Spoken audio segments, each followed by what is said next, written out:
On the list so far are Councilmembers Ignizio and Williams. If other councilmembers have questions, let me know. And I'll have something else. So, Councilmember Ignizio. Thank you very much, Mr. Chairman, and welcome. Thank you very much.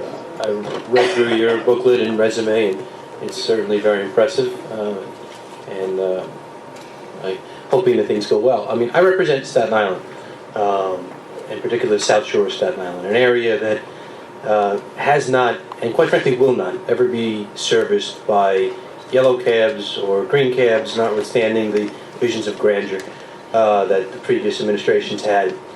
My belief is that your predecessor, with whom I did not agree with on many things, both in the council and as TLC chair, believed or wanted the TLC to transform itself almost to the mothership of base stations and basically utilize that power to spread taxis throughout the city.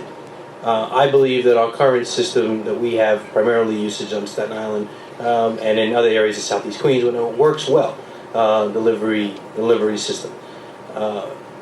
Overall, what is your position on delivery side of the TLC? Question number one, and two, how can we help that industry flourish and be more successful? Retention of drivers is difficult. Getting people licensed has been a problem that I'm sure in your previous employment you've worked on extensively. It's not an us versus them scenario, and I hope you don't approach it that way. I don't imagine you do. But I do believe the previous administration did. Is there a way that we can have the TLC be more welcoming and grateful to those that serve a need in the communities that the taxis, the yellow cabs, never had?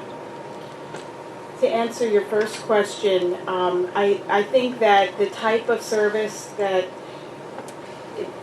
flourishes in an area is passenger driven. So if passengers find that they want hail service, they will use hail service if it's there legally, or an illegal hail market will flourish.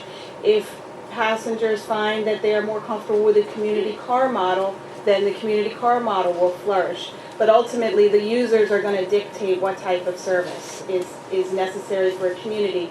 I don't believe that as a regulator, the regulator has a role in imposing a certain type of service on a community. It's the community that will speak to what its needs are. So as to your first question, if the community car model is working and flourishing in your area, then there seems to be no reason to change that. The only reason change would come about is if there's a groundswell of passenger appetite for additional types of service. Your second question, I think really has to do with some of what I would call the day-to-day operations of the TLC. And can the day-to-day operations of the TLC foster business growth?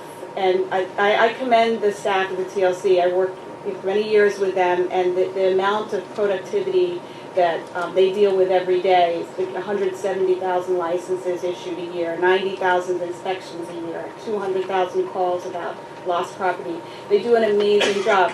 But there's been a lot of change at the agency, and it is time to look at efficiencies and whether there are things that could be further streamlined so that the end user, the businesses that have to meet all of our regulations, can go about the business of making money instead of trying to, fight with us on a license here and there. So I thoroughly understand what you're saying, and I think that as chair I would encourage people to come forward with practical problems, because that's how we flesh them out and that's how an agency makes changes for the better. And the lines of communication should be open so that the agency can learn how to function better based on the problems that are being raised by the users. I appreciate that. And I'm not carrying water for any segment of the population, but delivery cabs it's a bigger industry in my district than it is in many others, and it's about the grandma who's going for $6 to the mall or to the supermarket and back, and she relies on that service, and that service is not going to be provided by green cars or yellow cars. It's going to be provided by the calling ones, and I just don't want it to be in your position, and I understand why they tend to focus on yellow cabs or the green cabs or the big citywide issues, but in areas that are least served, such as mine, at Southeast Queens, Northern Bronx, we rely on that segment of of your of what would be under your prospective agency, and I just hope that you try to work with those owners to make it a better experience for them, which will ultimately make it a better experience for my constituents. So, thank you. Gladly. Thank you, Mr. Chairman.